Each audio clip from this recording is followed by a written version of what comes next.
Hello and welcome to the first video experiment for the Medicinal Chemistry for Drug Discovery lab course.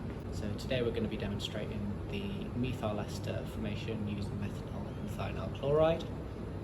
So for this experiment, the equipment that we're going to need, I've got a 100ml round bottom flask with a stirrer bar in there. I've got a reflux condenser with all the tubing that I need for that. I've got an ice bath, a 5ml needle and syringe, and then I've got a heating mantle and or a stirrer hot plate. In terms of the reagents you need, I've got my amino acid here, which is going to be the start reagent, 16ml of methanol, which is the solvent for the reaction, and then some thionyl chloride. Okay, so to start the reaction, I'm going to take my pre-weighed 100ml round bottom flask, which is nicely labelled with the weight on there, and I've written this number down in my lab book as well, just in case it gets washed off. And I'm going to add in the amino acid with a stirrer bar in there as well.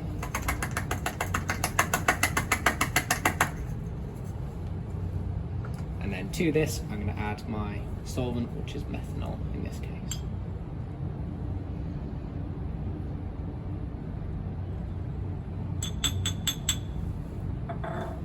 Don't worry if this doesn't completely dissolve, because some of the amino acids won't.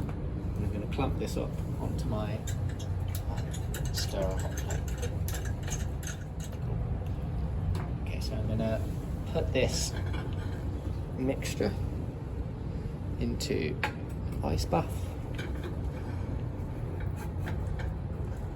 and make sure that the reaction is stirring with that stirrer bar in there.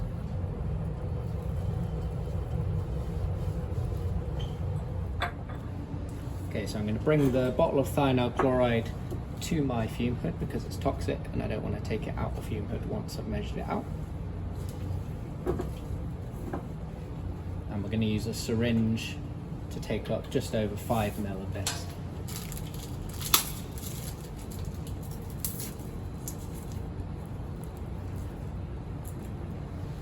So I'm using the long needle with a 5ml syringe here.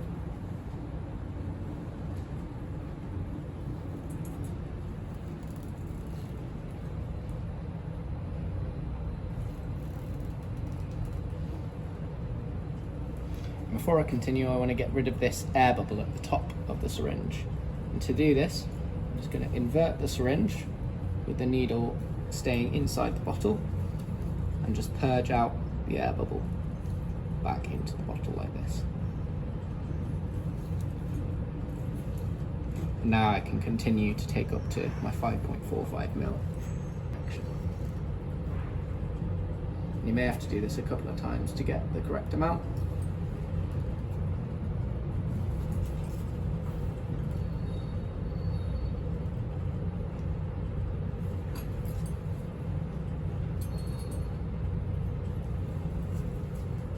You can see there, that's now about 5.4ml, which is what I need for this reaction. Now I'm going to add this thionyl chloride to the reaction, drop-wise. Best way to do this is to hold the syringe in your palm and use your thumb to plunge the plunger. I'll be able to get a nice drop-wise addition. You might hear this kind of sputtering as you add the thionyl chloride, and that's completely fine. Just make sure that you keep a nice slow rate during the addition to control the rate of reaction.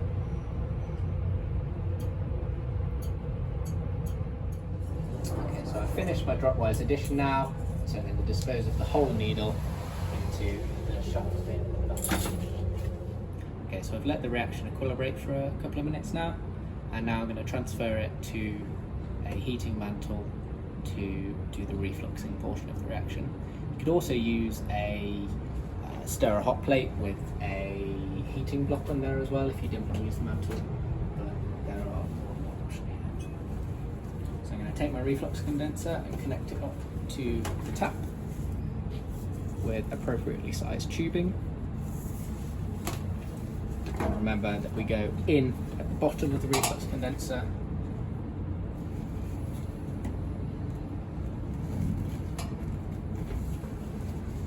and then out at the top.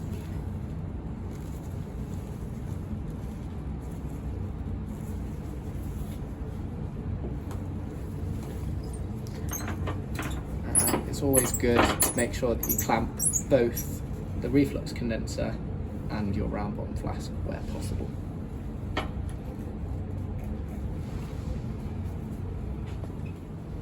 And a little tip here, just to keep the outlet tube in the sink, you can attach a clamp to the bottom of it. Not with too much pressure so that you don't close the tube, and then that will weight it to the bottom. And I'm just going to check that the condenser is going to run water through it nice and uniformly.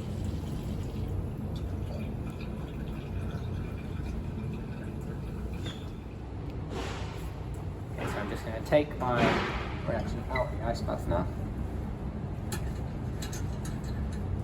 and I'm going to dry the bottom of the round bottom with some blue roll just before I put it into the heating mantle to avoid it tripping the electrics. You don't need to worry about the stirrer bar at this point, it can stay in.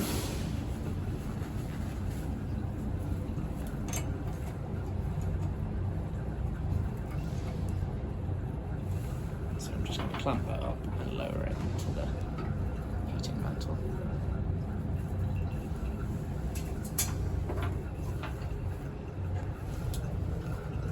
And then lower the reflux condenser.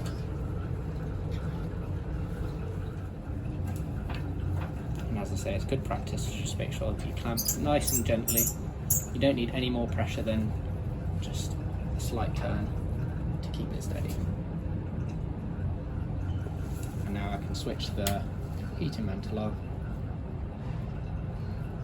and I'm going to wait with the reaction just so that I can see it start to reflux before I leave it for 2 hours. Okay, so my reaction is nicely refluxing away there now. Check on the water again just to make sure it's still got a nice flow in there, and I can leave that safely for a couple of hours while the reaction runs. Okay, so that's been 2 hours now, refluxing.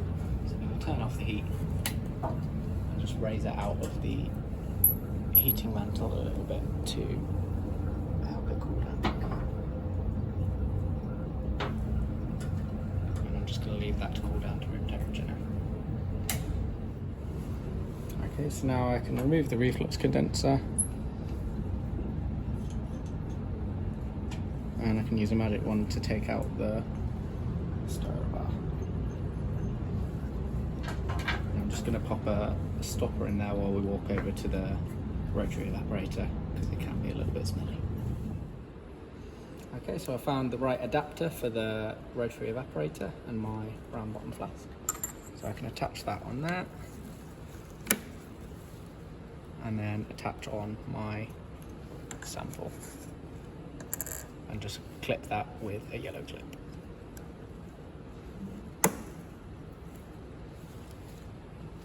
Then I can lower my sample into the rotary evaporator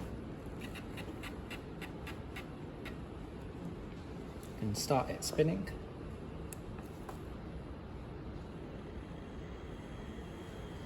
Make sure that the water is running through the condenser.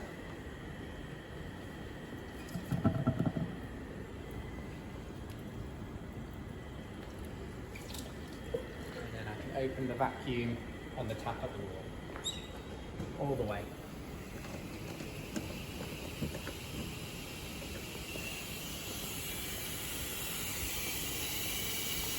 And now using the outlet tap on the rotary evaporator, you can slowly begin to close this and apply a vacuum to the sample.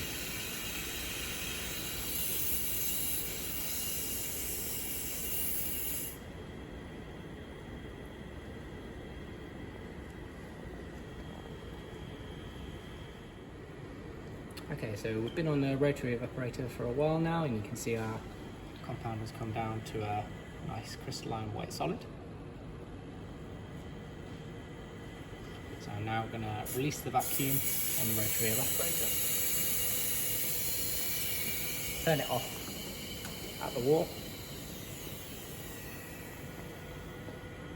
and now I can safely stop the spinning and take my sample off the evaporator.